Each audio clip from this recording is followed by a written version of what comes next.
Mga bilang. Ang unang sensus sa Israel. Unang kabanata. Noong unang araw ng ikalawang buwan, ng ikalawang taon mula nang lumabas ang mga Israelita sa Ehipto, sinabi ng Panginoon kay Moises doon sa toldang tipanan sa disyerto ng Sinai.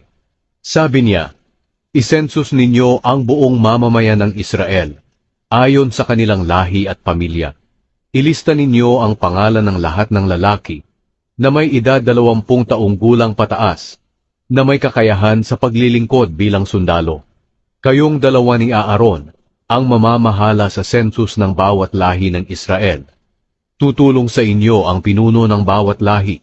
Ito ang pangalan ng mga taong tutulong sa inyo. Lahi ni Reuben, na pinamumunuan ni Elizur, na anak ni Sedeur. Lahi ni Simeon, na pinamumunuan ni Selumiel, na anak ni Zurishaddai. Lahi ni Huda, na pinamumunuan ni Nasion, na anak ni Aminadab. Lahi ni Isakar, na pinamumunuan ni Netanel, na anak ni Zuwar. Lahi ni Zebulun, na pinamumunuan ni Eliab, na anak ni Helon. Lahi ni Ephraim, na anak ni Jose, na pinamumunuan ni Elishama, na anak ni Amihud. Lahi ni Manase, na anak ni Jose, na pinamumunuan ni Gamaliel, na anak ni Pedazur. Lahi ni Benjamin, na pinamumunuan ni Abidan, na anak ni Gideoni. Lahi ni Dan, na pinamumunuan ni Ahiezer, na anak ni Amishadai. Lahi ni Asher, na pinamumunuan ni Pagiel, na anak ni Okran. Lahi ni Gad, na pinamumunuan ni Eliasaph, na anak ni Deuel. Lahi ni Naphtali, na pinamumunuan ni Ahira, na anak ni Enan. Sila ang mga pinuno ng mga lahing pinili mula sa mga mamamayan ng Israel.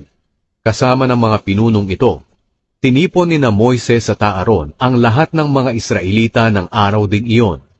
Inilista nila ang lahat ng lalaking may edad na 20 taong gulang pataas, ayon sa kanilang lahi at pamilya. Inilista sila ni Moises doon sa disyerto ng Sinai, ayon sa iniutos sa kanya ng Panginoon. Ito ang bilang ng mga lalaking may edad 20 pataas, na may kakayahan sa paglilingkod bilang sundalo, na nailista ayon sa kanilang lahi at pamilya. Lahi ni Reuben, ang panganay ni Jacob, ay may bilang na 46,500. Lahi ni Simeon ay may bilang na 59,300. Lahi ni Gad ay may bilang na 45,650. Lahi ni Huda ay may bilang na 74,600. Lahi ni Isakar ay may bilang na 54,400.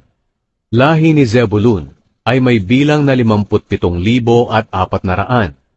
Lahi ni Ephraim na anak ni Jose ay may bilang na 40,500. Lahi ni Manase na anak ni Jose ay may bilang na 32,200. Lahi ni Benjamin ay may bilang na 35,400.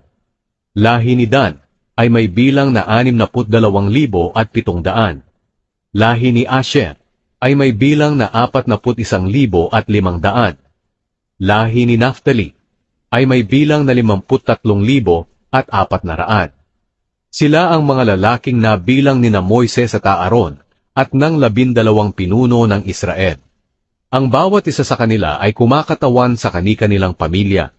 Sila ay 20 taong gulang pataas at may kakayahang maging sundalo ng Israel. Ang kabuuang bilang nila ay 603,550, pero hindi kasama rito ang mga lahi ni Levi, sapagkat sinabi ng Panginoon kay Moises, "Huwag ninyong isama ang lahi ni Levi sa sensus, kasama ng ibang mga Israelita na magsisilbi sa panahon ng labanan. Sa halip, ibigay sa kanila ang responsibilidad na pamahalaan ang tolda na kinalalagyan ng aking mga utos at ng lahat ng kagamitan nito. Sila ang magdadala ng tolda at ng lahat ng kagamitan nito, at kailangang pangalagaan nila ito, at magkampo sila sa paligid nito. Kapag lilipat na ang tolda, sila ang magliligpit nito, at kung itatayo naman, sila rin ang magtatayo nito. Ang sinumang gagawa ng ganitong gawain sa tolda na hindi Levita ay papatayin. Magkakampo ang mga Israelita ayon sa bawat lahi nila. at may bandila ang bawat lahi.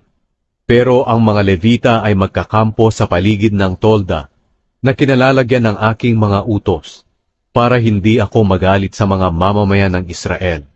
Ang mga Levita ang responsable sa pangangalaga ng tolda na kinalalagyan ng aking mga utos.